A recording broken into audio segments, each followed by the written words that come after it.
the chair and the vice chair. So the first item of business today will be to call for chair for the meeting. Can we share that Johnny McKeever? Beijing Maskipald. And seconder? I'm just Tollish. Councillor McKeever.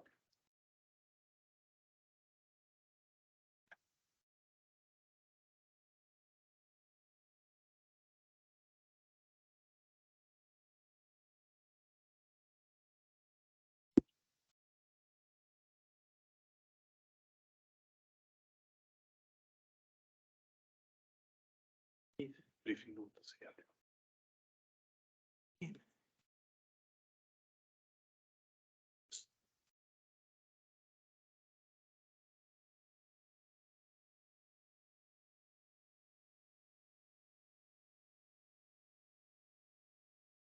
Tapelais, agus factor of gonna committee.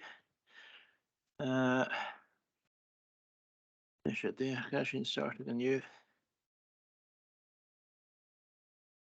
Ha garrison at the hangry ein instead of Caidir gewil na headset sakuf.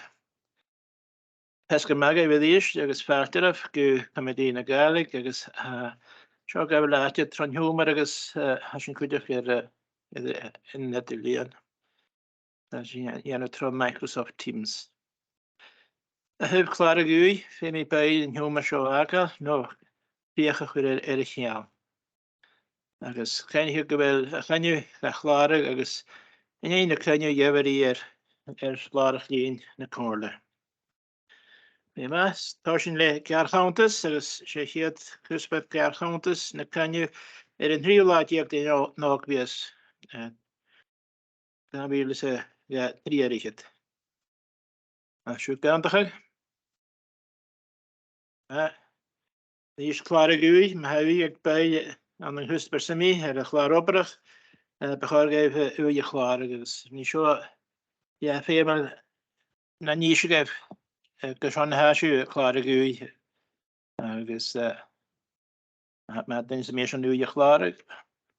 I guess put your Clara Gui, games and meet on the Hanya Mahik, put you Mahik Rodig and Mara, after they can run here.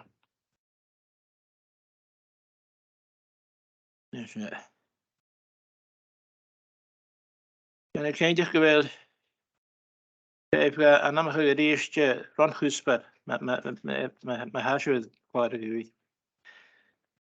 Here's my reading his, what the Harbour she came on Jack and Lear Gàidhlig Comhairle and Hashburn and Charlotte skipping a Gàidhlig, and I show a third Shachet Fishery, Hashburn skipping a Gàidhlig.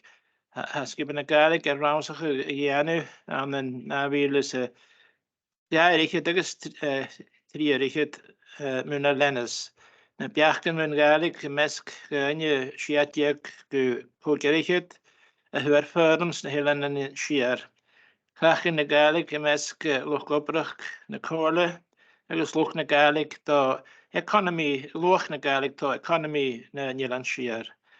And Hashburn got Shachet Fisrache, Harian and Rousage show.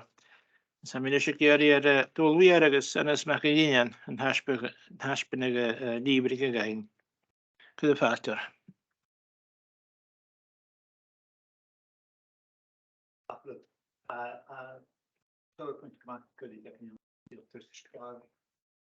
Good, Mike. Second button down. No, just below it. Hashburn Comhairle taken in the Otiach to Gàidhlig is around range. So Gàidhlig mar here Khan and policy the Anuagachu going close to those. I come in a scurpulach mar a close. Nile cook it.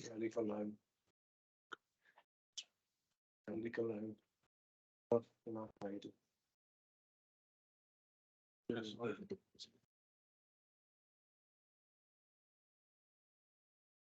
It's working on this. No.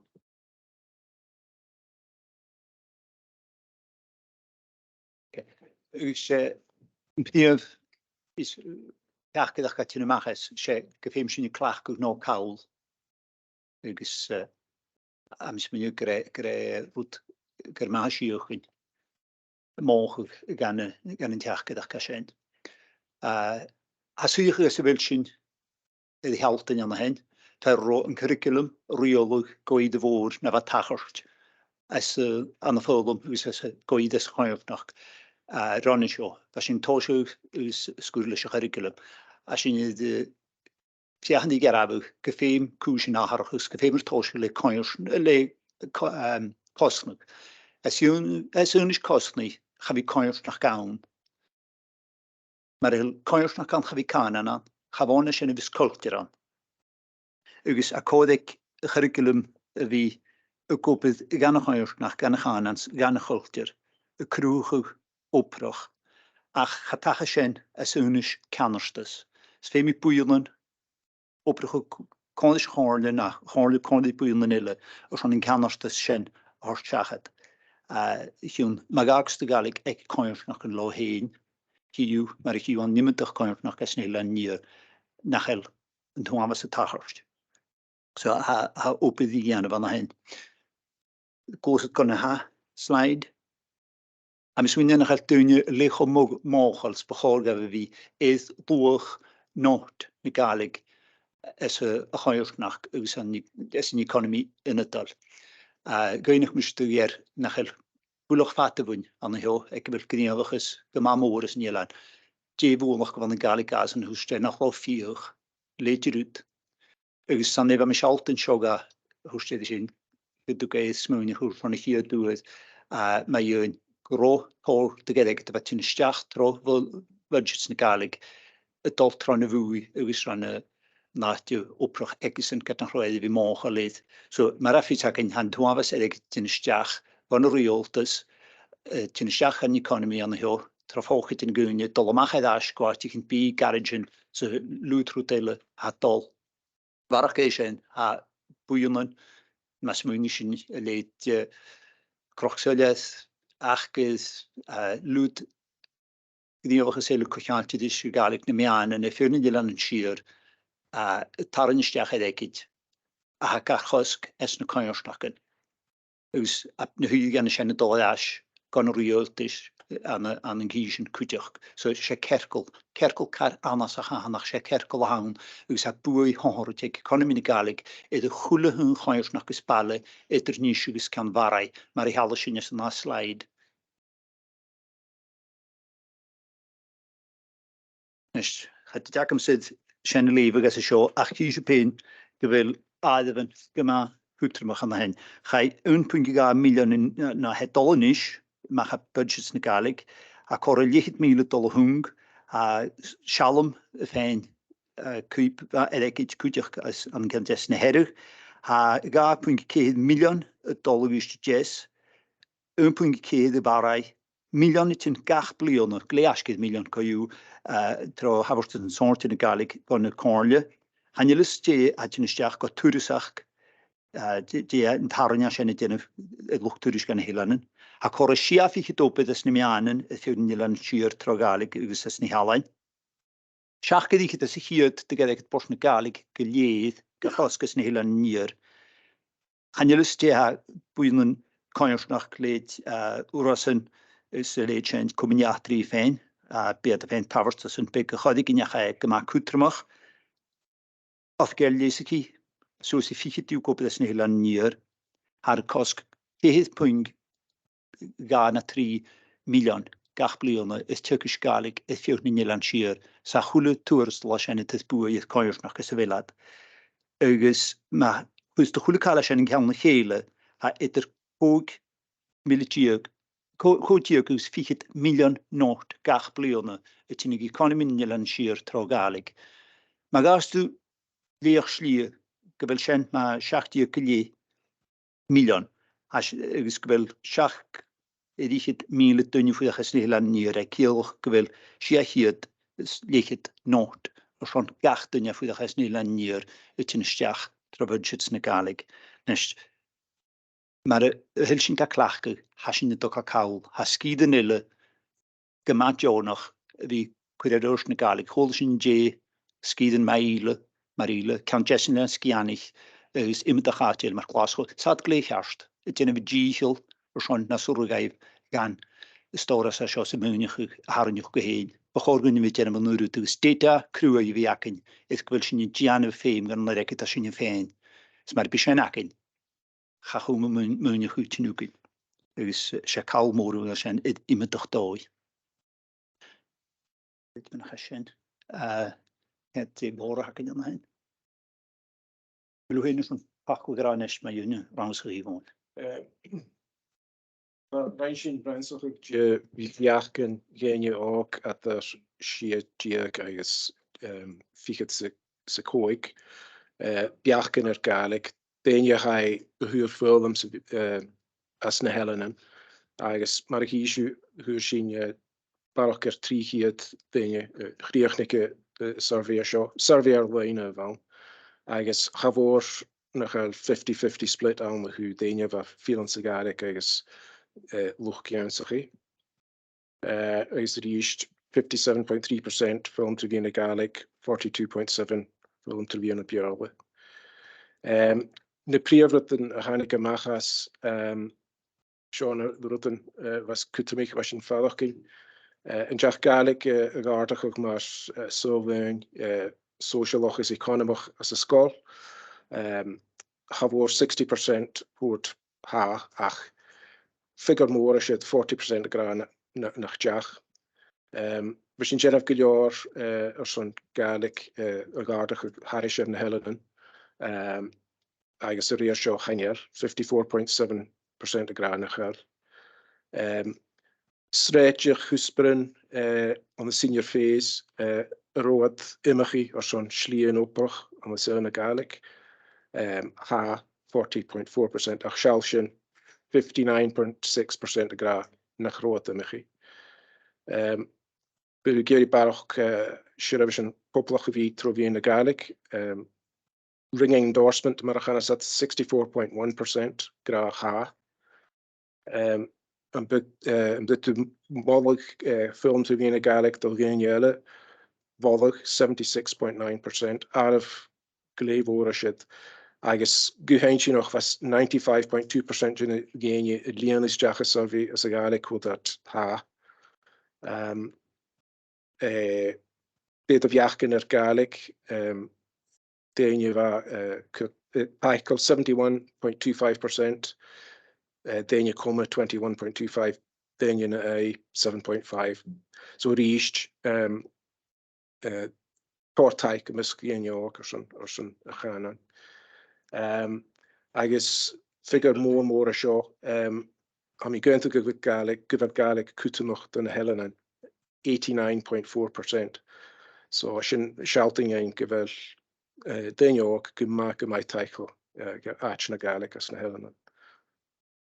So in headline messages mar chanasat biachken hu Gàidhlig agus film to na Gàidhlig go ma title mis Déine ook mar hoort me agus ha taik saljaran or son barach television poblach vi rimfein trovi na Gàidhlig ach en je sin Jennifer Gillior gus Gàidhlig a gardach as na Eilean no Gàidhlig a gardach mar surveyin economach agus socialach agus curriculum senior phase stochen bechor scrútig elle januar dierach son Genevamach evela imachi or son slien opbrach an oprichen Gàidhlig gruachig.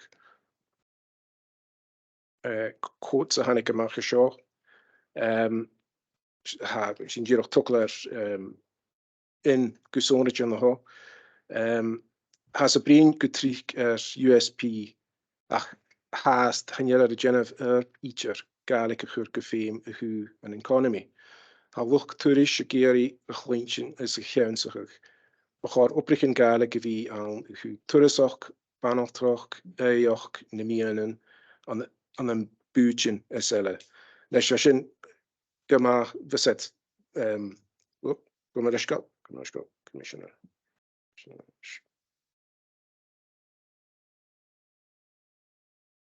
Ja, Baf, as sy'n ffein tor biachgan mar sy'n. Agus fa sy'n mar rachgach as na rydyn a fa sy'n cleinsin as na comment section mag ymwneud ag jerig y survey. So. Na slide it yn biach is Comhairle dyniog biach tîstyn ys trefniadau Gàidhlig ydr efo na hwsbeth Gàidhlig no iatri na niwag iolus as ni ceirsgoltyn hadde sy'n Eilean yn Siar nes stoch wel nhw'n dynio mochw dawyd an hen so chabi'n maad y chwarsti hacan an hen tiad siachat sa hoch ywys ma chwsta sy'n yn comus di isgolas y blion o'ch a siachat a da chiad ywys hochtio gedichyd achgus yn y denaf maasint cwg ywys arsti de Gàidhlig so am ysmi gweld corym yn môr an haast na chael sy'n colan nhw hadde sy'n sgoltyn Eilean yn Siar lyfyd corym gan y chlwynig can arsin sgolw y fi giwnsach barach trefniadau Gàidhlig mar chwsbedyn he na chwys na ddygyn na chael yn chwsra cwchianti di driachgan ydy hyrgysg trefniadau Gàidhlig an y sgoltyn Eilean yn Siar yn draste mas mwyn ystwydd sabel cwrym chlwynig perifel ffydd gynnu an y hyflwch gwbrich ys haar haast y tyrgysg yn chwsig yn sien trefniadau na biola nes gabdi ni sy'n gabdi sbarn ni sy'n chanir clawn a tintrol yn trefniadau Gàidhlig goedd y cwblein diog sydd yn o'r nodych trafiorla van hwsbeth at y dolgo driach es marinach sien y dolohos yw clach yn y Gàidhlig gymadrach yn o'r gydyd gan obeth sien mae'r hil yn tyrgys cein y dianaf trefniadau Gàidhlig so mis mwyn yw gyfel crwy ei mac yn ydd hyd hwyl horsdydd dyn y cwsbennydd yn tyrgys gan ars yn sgolwg tron Eilean yn Niar ywys stoch o gyffeim sy'n fatabarach i anaf mae'r hil yn comisig dwi'n an sgoltyn ffalehi i anaf gyffeim at fatabarach i anaf conlag lwynia van de huurte zijn het kapul.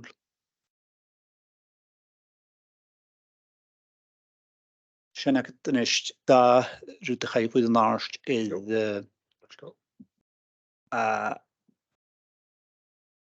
chat wat ik kon de shit in hem is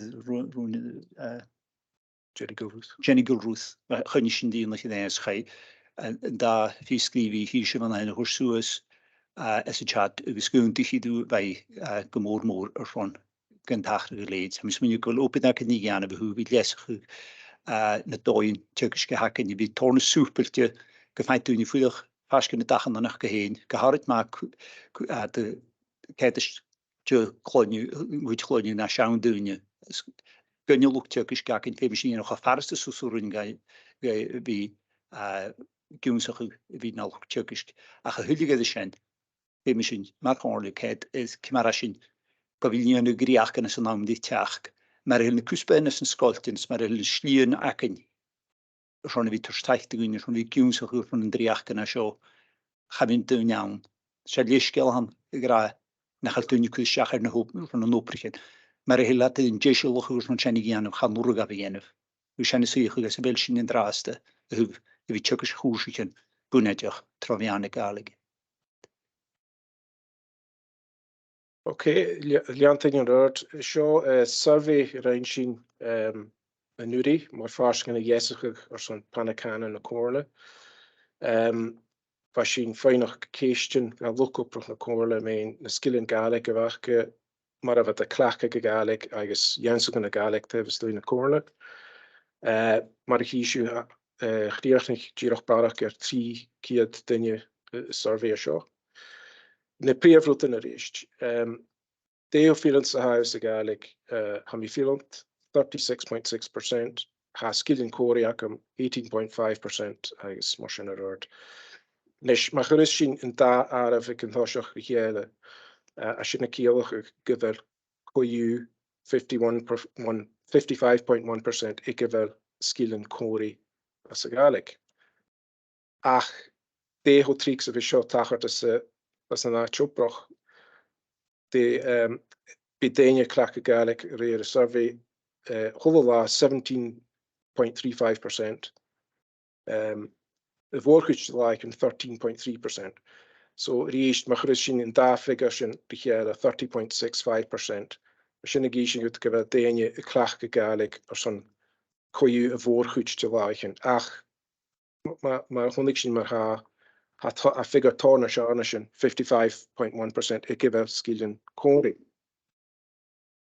Seo graphic beg shouting seo Commas cóirí sa Gàidhlig pís mór as an Uaine an hen 55.1%. Seall mar bheith sa sias nuair hica go bhí bríon Gàidhlig san áit oproch. So ha sin gíisi ein stoch nach sin clachgach an lokoproch san áikearst gus policy Gàidhlig mar chiad chanan lírigach. Príomhrút an eile hu sin amach ma clachga Gàidhlig san áit oproch ís ein cúnheis kimmer na frukert an is komende mar farskin operacum sin a chiater 91 respondents. So sin a gíisi ein ríist gyfel a sylior gyfel Gàidhlig na parst cútramach an bhí dírig charibh sin na córne. Dach is jelle ha gemar cútramach bud géirí barach choraman Gàidhlig chlachas an áitioproch. Araf war 42.7% a gra gymbigat ar son sin I anu. Keist I coig bud géirí a Gàidhlig iansa hú nó na skillinaid lesachig. Ríist araf war 42.75% a gra ha. Agus ha an da rugart sin gemar colach 42.7, 42.75. A sin gíisi go stocha go correlation ar horican an agus na bich choraman iansa an Gàidhlig ag look up na córne gun be choraman na Siar hom en gun bich sin I kielch gun déag ire de chlach na Gàidhlig suas as a chórne. Rut an eile sin amach ma hou som Gàidhlig chlach kun na skidinaid ma som Gàidhlig iansa kun na skidinaid lesach gorsán. Na frukert an is komende sin an na hen 53 gra amas persente Gàidhlig cútarmach do cúltar agus féin na Eilean 33 respondents agus ríist déine gra gan bega Jennifer cúsin na sasa who less than san oproch na big Gàidhligach. Wa puchas gin jereg var an okormig déine dúach beachgan a hot chachat beachgan sa miele agus Husberg is comment in nog sin more Gàidhlig should be spoken in the workplace. Agus a da quote an hen ha ruchkugig is it an shortage viachgan husin. I think that having Gàidhlig is essential to my role working with young people and community. I think it's really important that Comhairle and Siar is seen to set an example with the use of Gàidhlig. This is such a unique selling point for the islands and such a strong indicator of the island's unique history and culture. So, mar geachant is cholakáil.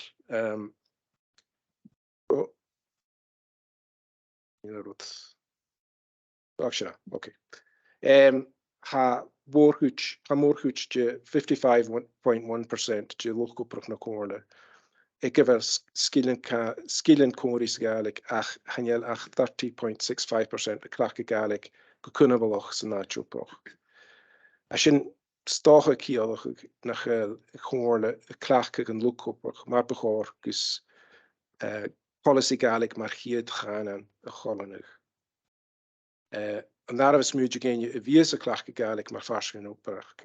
Vías a clacha Gàidhlig beat gaianu mar farscan an operach. A sin shouting gyfer Gàidhlig jetamach who the dierig chervision na Comhairle. 42.7% a gra gumbega de geri bara kormen Gàidhlig chlachas an áit oproch. Ska övren oproch sa vorchuch. 42.75% gra gur wat geri Gàidhlig jaansoch an skillinach lesachig agus ríist ha de lestens an oproch mar farskine as a frukert an gumór. Mar sin bechor gain vi Jennifer barach ar son lokoproch a verosnach gus skilling Gàidhlig jaansoch is lesachig gus an clachgerat agus fiction gaianu na sasa gierigich policy Gaelic mar hiad chanan. Dus sin ag ydw.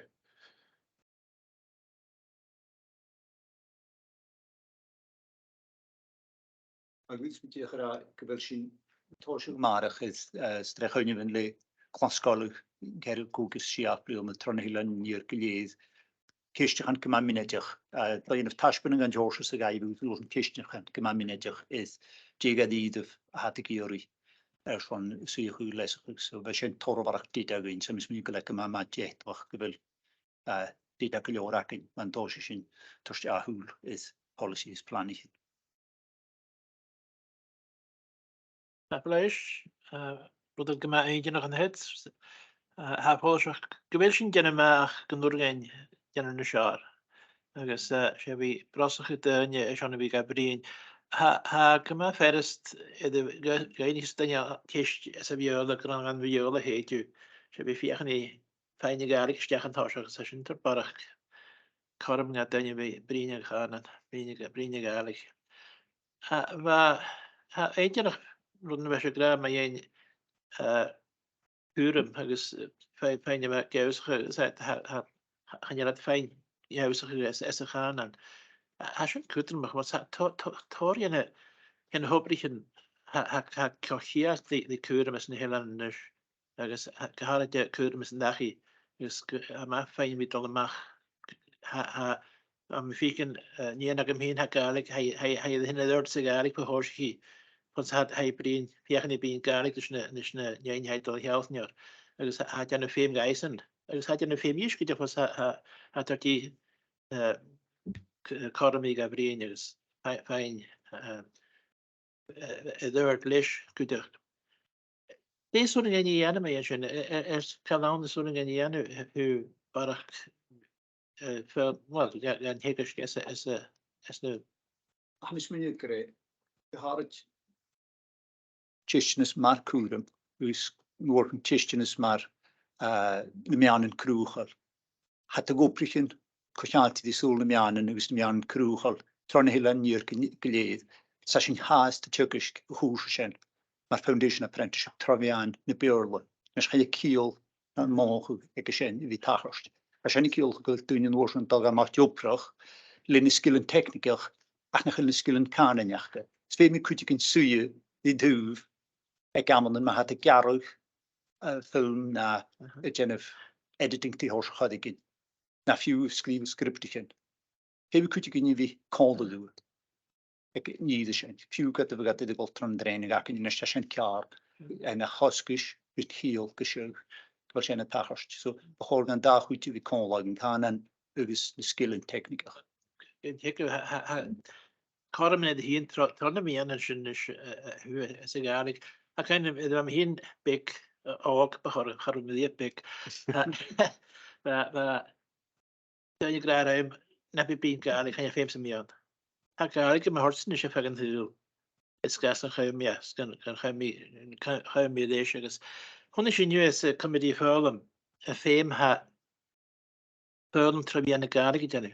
Mae'n harf yn y siawl yn gylad dyn yn y siar na hanya i adod mainstream. Ys y chwyd ysfyw. Ys y fawr chwyd actually. Ach, mae mi ar ffagos, ychor mi crach ysyn, mae'n hwyd mi ysga parent yn had fiach ni, ysad new entrance yn ysdiach. Siawl di ffeim ha ffölwm trefi yn y Gaelig i dynnu. Ys chwa mas y ha gael. Ceis yn mi ag dynnu, na, fiach, chalwm. Ja, tachart een nieuw snaartschool. En de clown had je een stjaag voor Eilean de Gaelig als een buntschool. Zat als stjaag go secondary 1.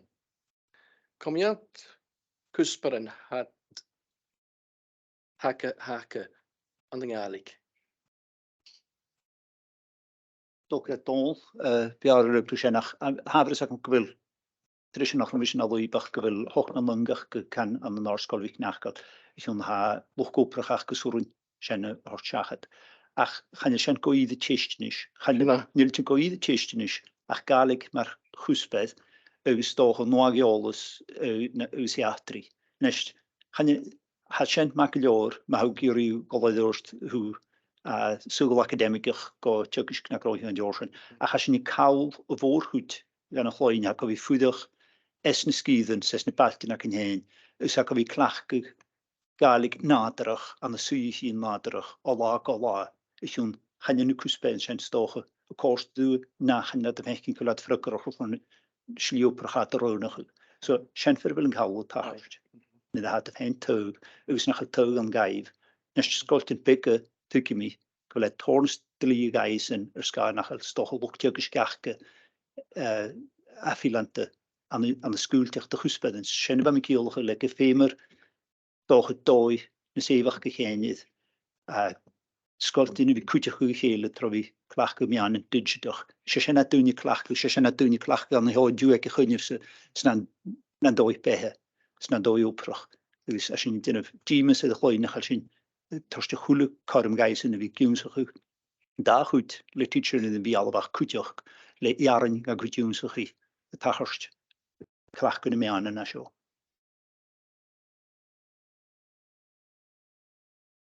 Thank you, Fercharig. I'm just going to go to the accounting. As a hiad plion as an article na gas heilig mich ook na ne kuspernak as a traviana Gàidhlig a ha tuch me fall at the Suez transkol agus kujach kashin kaulo kri for canon Gàidhlig a hen kujach na husper. As a deleted organization such in the scooter fine marker schon as in a tachert bi noch rein kujach fiken na frakkert en such in the dash van an opera van is accounting at the Govigianu le taik van je son got in the sculpture fat na shechkun roin. Kujach kan mismakal oper kutermach ek in die jani le skippy Costney a Comhairle a goper Cusper mar foundation apprenticeships leis na sculpture and jinna kaijoch galt na Cusper en govi akin ha kiat di Costney as a curriculum makin. Son rast chanil sin a kialan art ro cruach gilior. Son ha fis akin fermar van is a gra ha kormen mór akin le Costney as a choirsnoch agus ha oikri ha giori sin a janu a chanil sin jinna chuis buloch has der kiala chula kala sin an art and jinna kaijoch gaharaj tro Cusper mar foundation apprenticeships. Goper le skippy Costney jinna kaijoch gal sin as a chanan mar bachor. Chanil a jinna kiol gal sin lianting Cusper sin as a viola a oikri giori. Yn Cusper as a Gàidhlig agus han oper akin gaif as a Gàidhlig.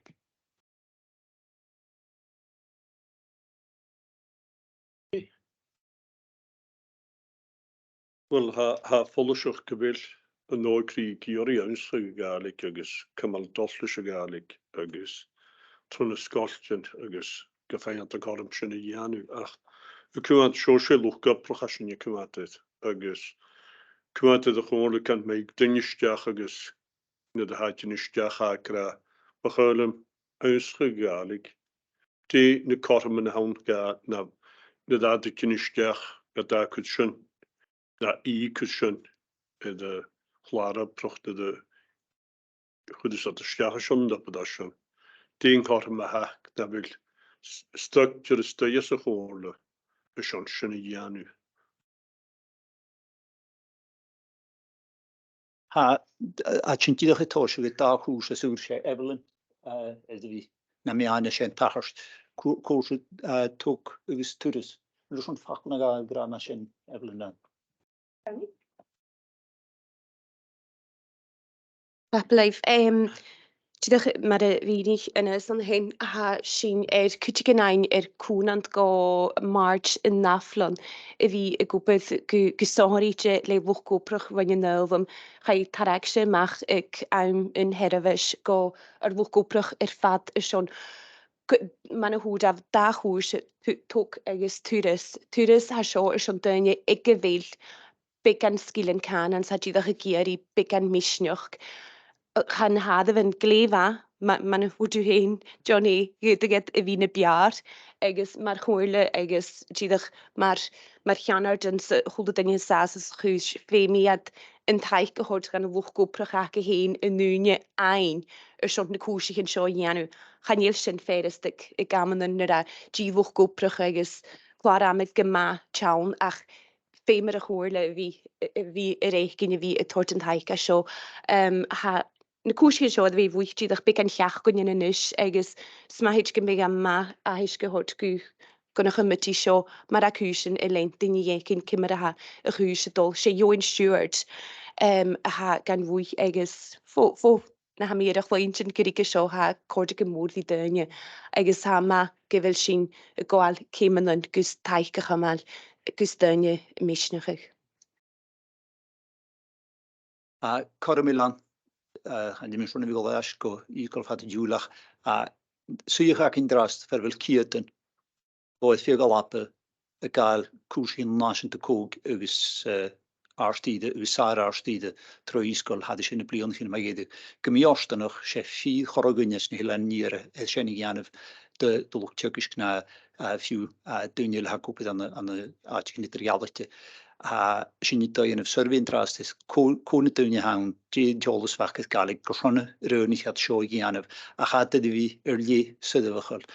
Mis muine chu gro seachgadíchit gan hui hair condi íscoil blionna le agus trúd le B agus C agus fa seach idíchit gan rin náisianta cóg le tiistins ag cúteach macha dichten fichte is so ha senne goprach fervel dunne dan aloib hat den fi wie ma auditrak hen as Eilean het vin aloib han ik Australia ha go mar te ko giganf mar ha de vi se wa land se to weet go aartide bliome ach winse doges le to le focus tourist ge misnach gafs go gat no gus chichtens Perumel ginef tro íscoil na tron hastel kuidir behogan college hastel vi brosnach gúne us na koers nachgus in vi trovianne Gàidhlig chan van koersen Gàidhlig ach koersen na kanlesteach die economy in het naatje us in Gàidhlig es een economy. Sin eintir gerir sé braneach bechoda vi an schon dunne vi brosnach dunne wil komen na karmen sin naun sin méerch. Mas vi got nog ha Gordon merach vi fé Gordon? Thanks, Chair. Excuse me, my Gàidhlig's pretty poor, but if you excuse my contribution as a non-Gaelic learner, only in my observations, and I find this Gaelic committee very, very interesting, given my experience of language acquisition in Asia, and it's very interesting. But what I see, what I observe, especially in children in Gaelic medium education, that their language, using the Gaelic language, is location locked, and they very rarely use it outside the school area. And I think that things like the FAISH and the Knack after school clubs are wonderful environments to help them speak Gaelic in areas where they feel kind of relaxed and comfortable. And I think, given the fact that there's so much money coming in for Gaelic, I think these things should be invested in terms of the FAISH, after school clubs. The football competition is brilliant, but places where the Gaelic language is hugely relevant and everyone's speaking it, and increase kids to speak Gaelic through sport, through learning, through the medium of Gaelic sport and music and a tradition. That's where we get people speaking and more people speaking Gaelic, and that's where the investment needs to go. Thanks.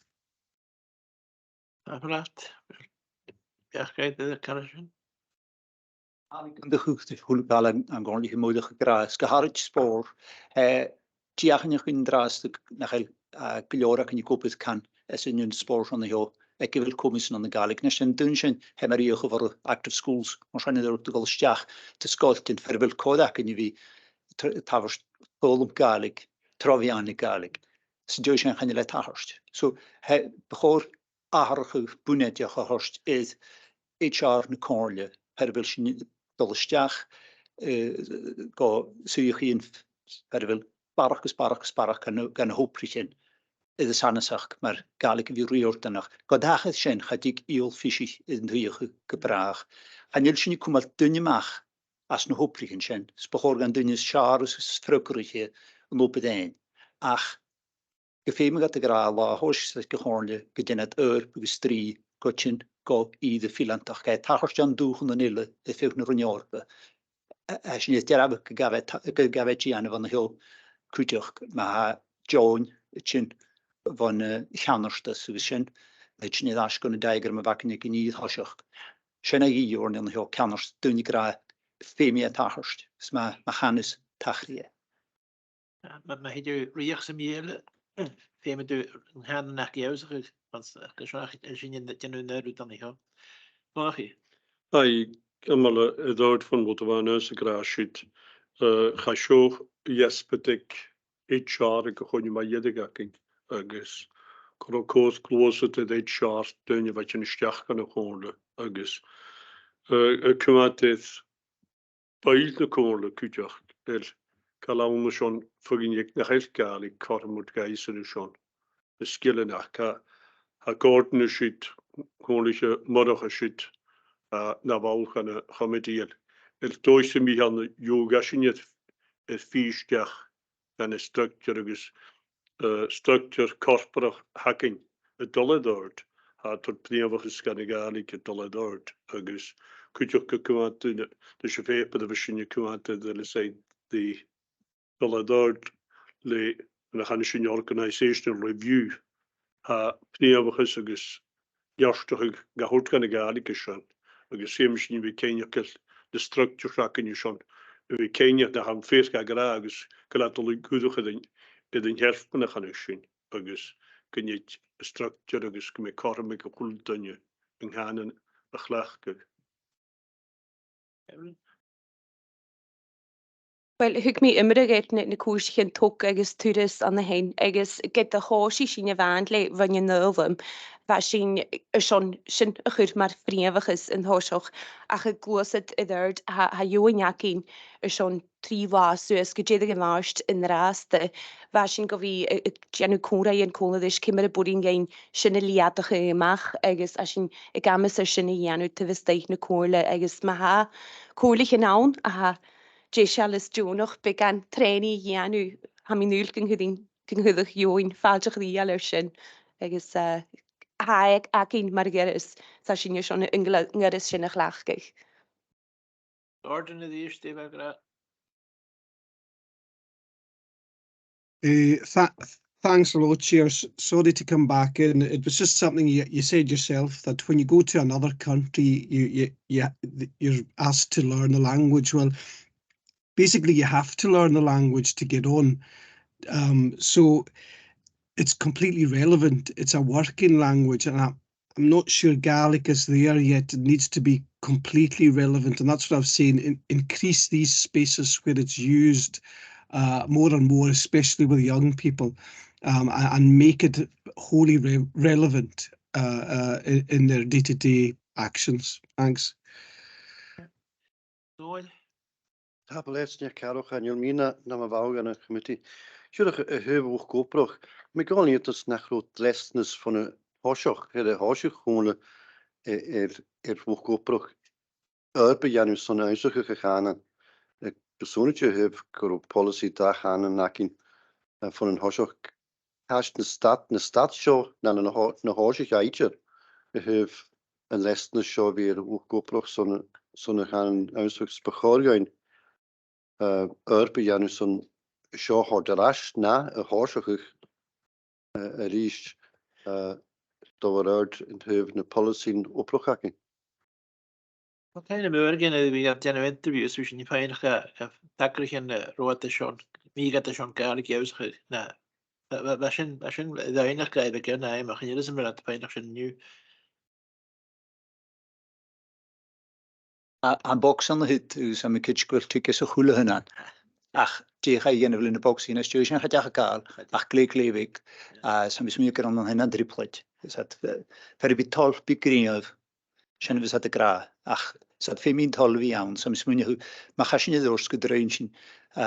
Eerste slip policy marcheert Gàidhlig marcheert gaan. Gelenes Marie gewoon kimmel en gema maar laat die de gaal hoe zijn hartstikke could me ook of club godet erin. Balachheid oerhoos Comhairle. En ik trouwde om te wennen Comhairle.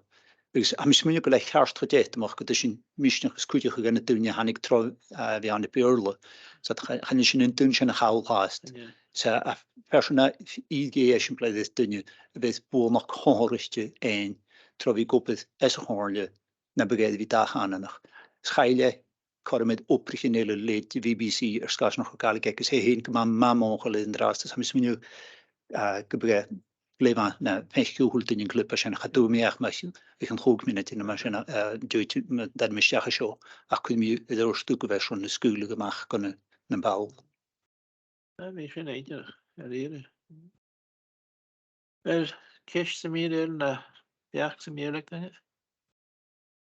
Be bhfuil a sin ar rétálaí na hasú déanú agus sé néach mehan agus néach go dúidir sin bhí deanú se arm an thuirt méach sé látóirchu ach ha má go bheith sin pein chom ceneach an heolalas sa féineach dé hasú déanú. Bhí goáir féin nach chlochttaí a tart an heach fáiseach an nuúil se cuppa cruúi scu sé déanú obair íonháilta bheit agus sin tainke fe sin. Oké, so Malíonn is an seo ag trí hán agus haar mála gon har go chóirle fanéir ha rein náisiú. Tála lei sin? Leis ó an tainglíis. Sin sé planne canan Gàidhlig céire war opbrach. Diach planne canan Gàidhlig na chóirle Eilean. En daar zullen ze naar Afrika zijn. Daar is zo tot chagget visserie met Afrika. Die draagplannen gaan in de kolen. Daar is 3 richting got daar de wielen ze hooggericht. En je boort een Gàidhlig messen januari. Het draagplannen gaan in de kolen. Daar wielen ze 3 richting got daar wielen ze hooggericht. Lishne Afrika naar Rijn. Die fijn aan de vastschrijven naar huis zo. Mála is an anté hat dul we hausstafrine Sean Horach mas smá sinne. Han heist seo tot fisige seagat bu acharchéan rí drach planachán an na cóne da víle fichit sa trí go da víle fichit sa hoog is stréige bord na Gàidhlig messe geanúir. Chai cúchtine acharchéan volch leis a bhord agus híise vet an de font jarach an de fastskrievig na haist seo. Ben rute smú a bheith bord na Gàidhlig son jekin gumbig barach fistrach an san drach go hu chlárename or san grianvin sa flanne. Ma hé gentige leis na acharchéan seo. Héit een drach goúrigig agus héit a chuur go bord na Gàidhlig ron ochkaf lá gin tavin sin chean lá a hakesin. Mar sin har málich gun téid eintuch rí seo. Talit is na has na seo. Keis sem ag danne danne leine. Tá breib haar málige pointí hain haar mála gon har a chóirle fanéir na ha rein na seo agus gonne deantacha gris na Harichéan tí drachplanne gaan in na Gàidhlig chóirlen in Eilean siad da víle se 3 richit got da víle se ógericht. Beannacha Eilean tá leis. Ar am cóig lá ama sé skemmagéis gnéachis na Hollandach da víle se 3 richit. Nás leis ná dofigus a ná seo is an fisachu agus ha je tart seachat fisachu mu skemmagéis gnéachis na Hollandich da víle se 3 richit. As an huidig da víle se 3 richit. Huir deich Hollandich gréisian gnéachis le deich boianan agus ha Beachgan na Hollandich agus na moian an skemme a chealtin gomór go skemme da víle se 3 richit lé harwachse. Brini dol mar men na náisiochtach.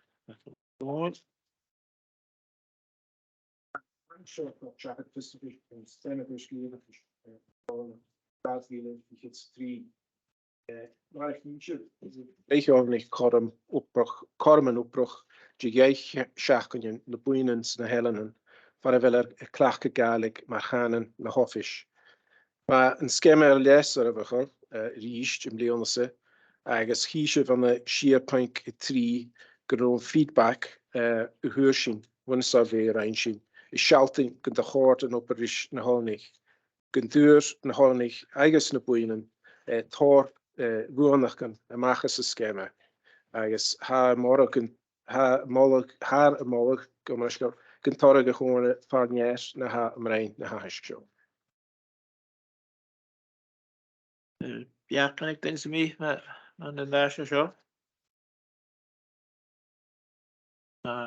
Mi hyn gan y biach gyda bod mi arfylach ma sio, ha mi olach y gylio'r agos edrych am mi leib yn chom yn gelach, fi sy'n ie clach agos gemas sio, fi tor o lan i ti'n y chwrain agos, a mi hyn gan ddim ydych at iel y cwydych pan lad ydy fi, ha e ffeim môr i gan y gai pen, agos ha e ffeim i gan y nioen i fad y cwbl ga, fad y ffain cor yn ffeicen, chom mas y fad, rwad Suas is een opper. Je gaat de macht tron nol hij. En ze hör in bedacht je opper. Wie je wie de skemmer zo je skemmer meer van gaan samen maken. De maasje wie gaan uit daar. Kies dat biach kijk dan. Als me gaan een mooi en ik 3 hens, haar een mooi een harde Comhairle van je en brein naast je. Dat verleef. En Siar nog naar opperig. Suri biach na Gàidhlig thori an leis an ardóigh an hana seo tá teachad fisarú vi leine de bheachgan gine fiadíag sa cógéiriche san Eilean Siar Gàidhlig. Ba trí imán Pítiag arichid ceistin san thurebi agus chneochnich trí ciad agus garichid neachi. Le stre fáisinte gata imeral agus cariachgal na fragar. Ha na peinkin agus skutter mich er menige an de kootje haan, gen nasjo, agus ha na torin gewi gulere er de menige an de vastskriven Spini dol weer de shoppiger. Dat wel. Nach is seo tá teachad fisrach min is selvi ar leine rein skipin na Gàidhlig mu biachgan nionje siadíag go fikit sa cóig is na Eilean. Mar ha fisaking chai brín man seo mar farskin en tashpin go hai lírig ag toshach na cynnyf seo. Ach ha nach is seo tá teachad fisrach an na barach dainoch. Hanna tori in de shelting gyfer dyni o lietaicl gan y Gàidhlig agos ffilm to fi yn y Gàidhlig mae'r bwc sy'n as pasbynwch agos gyfer taic awn os yn barach cyrfys yn poblwch y fi ryn ffein sy'n Gàidhlig. Ach na chelar y gianaf gylior gys Gàidhlig y ardach sy'n Eilean mae'r chwyfyn economic asset agos gym mae'r country curriculum senior phase gys barach shlíon oproch da scholar an chwrwchig ar son oprich yn Gàidhlig. Haar molog yn torrig na chwrn fanier na ha ymrein na haist sio. Gymaint yn eich bydych ga sio. Biach ag dyn sy'n mynd ag ceis sy'n mi. As je torrig lys na haas yn naas, as yw'n tytain gyfer sio'n naas sio, agos yma fecyn gyfer erdys a ianw. Is net de harbers in de oigri. Maar we zien geen oigri hebben bij binnen gaan en is een plan gaan roen. Tor in het han de Gàidhlig had goed ieder een laag en echt zo. En je laat jullie in de toort voor wil het nou en dat de gewoon. Ach binnen zijn begaan met steun. Iedere immer had de neergegooid in de wereld tweede werk. Gyma taicl ga sŵn y Gàidhlig agos cyhoedd gan loegri chwil mi gan fas I fiola ma cloed I niw ba common ysgol naris. So, gyma dyrlis yn y chleint yn ba. Dyn y tor stri cael. Han jag kist mi eller ma har så gadig in de molen as het har molig harige Comhairle fanier na ha brain en dash. Or an tanks na geshin shay. Agus sin éime ha tapal a bhí sena bhí láthair agus tank raibh sé bhir leine cúideach agus tank raibh sin tinsteach sa réine na éinte nach raisiid agus bhí sin cuata ar dí caiint an tuileag bhaibh is na Haman ar teach. O'r an tainc yn ffili chef. Snap le? In the minute. Full name and initials. Yeah, you just.